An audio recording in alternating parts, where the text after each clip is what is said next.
My 70-year-old fiancé's son literally tried to poison me at our family dinner because he thought I was a gold digger, until he found out I'm worth $12 million.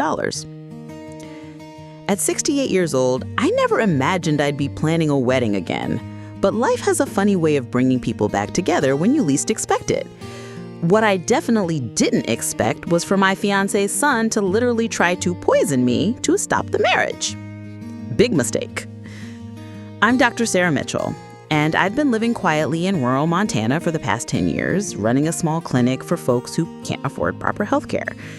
It's a far cry from my previous life as head of cardiology at Cedars-Sinai in Los Angeles. But after my husband died, I needed something that felt meaningful. Last September, I was picking up supplies at the local farmer's market when I heard a voice I hadn't heard in 40 years. Sarah Chin!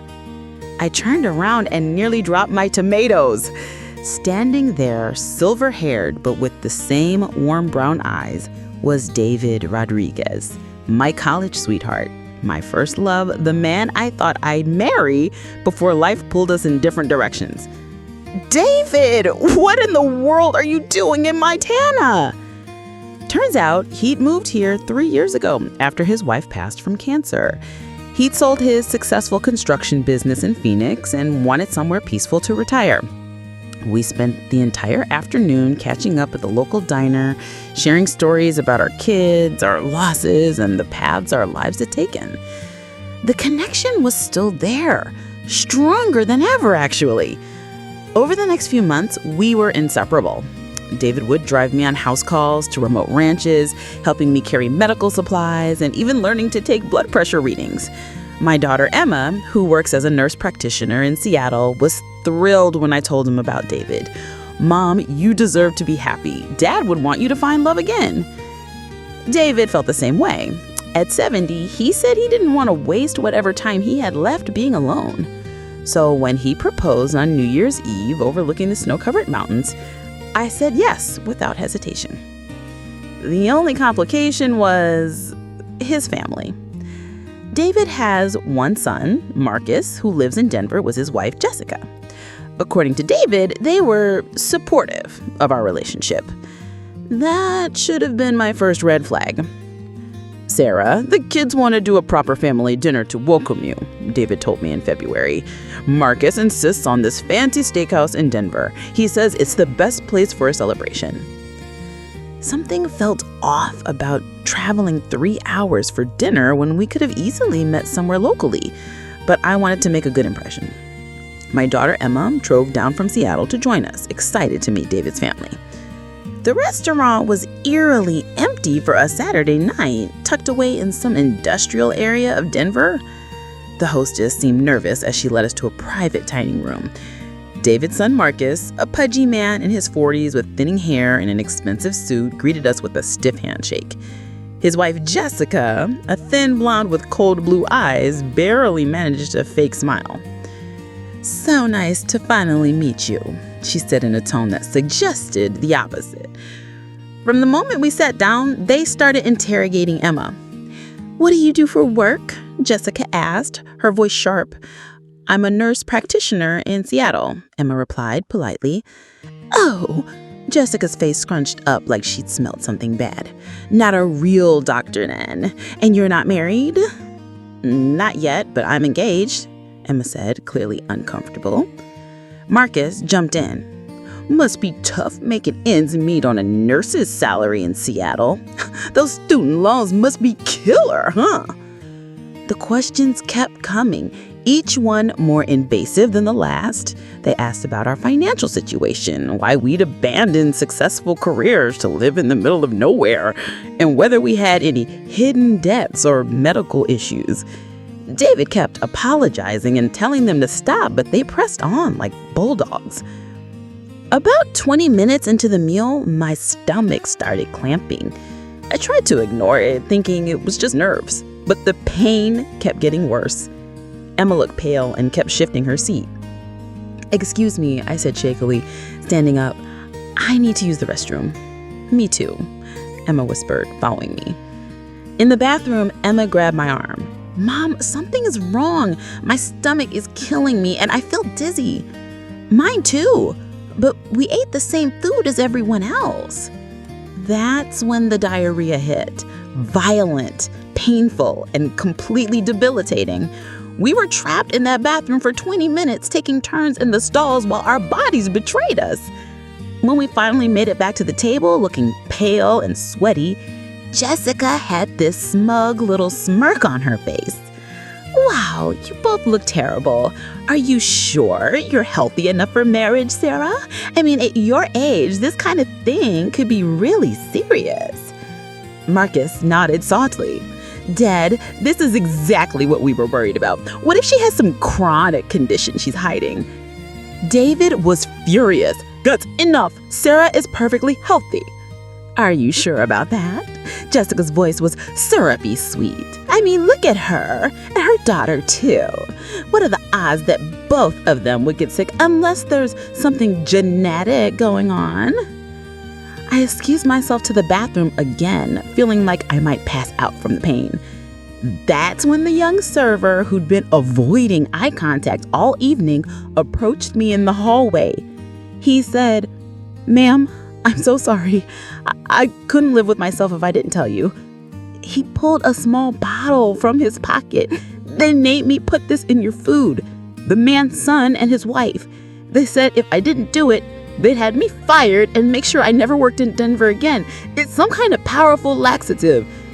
The world went black for a moment. They had literally poisoned Emma and me to make us look sick and unfit for marriage. "I'm so sorry," the server continued. "I didn't know it would be this bad. I thought maybe you just feel a little queasy. Not this. I recorded everything they said because I was afraid something like this might happen." He played the audio on his phone, Marcus and Jessica discussing their plan to teach that gold-digging old woman a lesson and make sure their father saw how weak and pathetic we were. Armed with evidence, I returned to the dining room where Jessica was still making snide comments about my obvious health problems. David looked devastated, clearly blaming himself for bringing us to this nightmare. "Before we continue this lovely family dinner," I said, placing the bottle on the table, "I think you should know that your server felt guilty enough to confess everything." The color drained from both their faces. "I don't know what you're talking about," Jessica stammered, but her voice was shaking. I pulled out my phone and played the recording. Their voices filled the room, discussing their plan to drug our food and humiliate us. David's face went from confusion to horror to pure rage in about 3 seconds. "You poisoned them?" he roared, standing up so fast his chair fell over. "My God, you could have killed them." Marcus tried to play it off as a harmless prank, but David was having none of it. "Get out," he said, his voice deadly quiet. "Get out before I call the police and have you arrested for assault." But the real revenge was just beginning. See, Marcus and Jessica had made one tiny miscalculation. They assumed I was some broke old woman from the sticks trying to get my hands on David's modest retirement savings. They had no idea who I actually was. The next morning, David got a call from his son, crying and begging for forgiveness. "Dad, we're so sorry.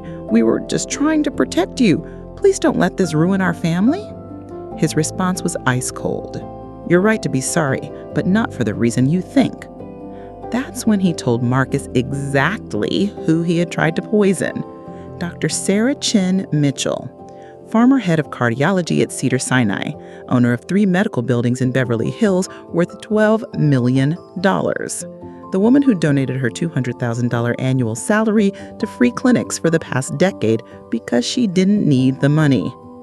The woman who could buy and sell their middle-class Denver lives 10 times over without blinking. You tried to poison a woman worth more than you'll ever see in your lifetime because you thought she was after my money, when the truth is she's worth 50 times what I am.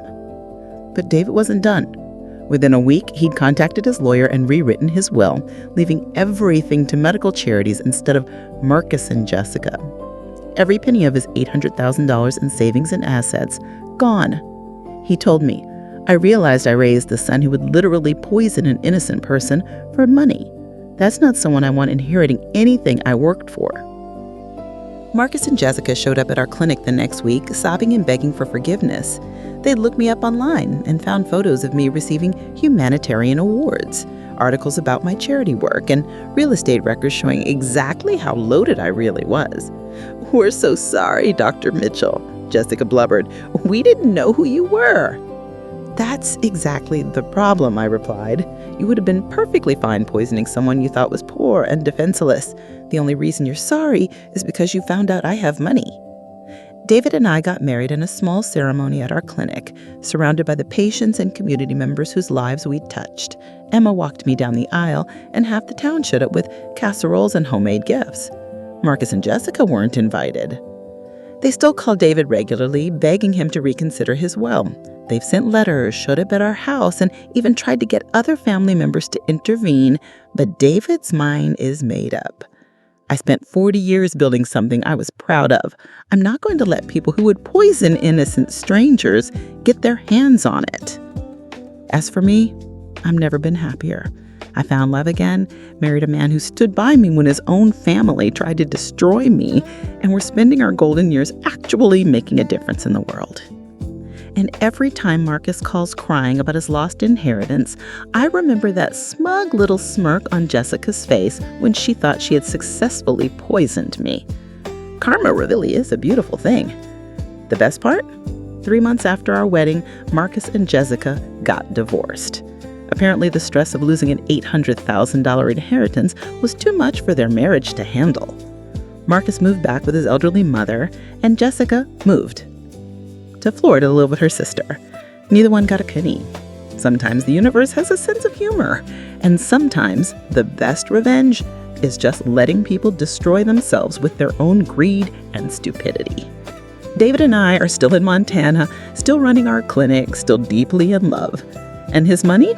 It's going to fund a cardiac wing at the regional hospital, where it'll help save lives instead of enabling poisoners. I'd say that's a pretty perfect ending.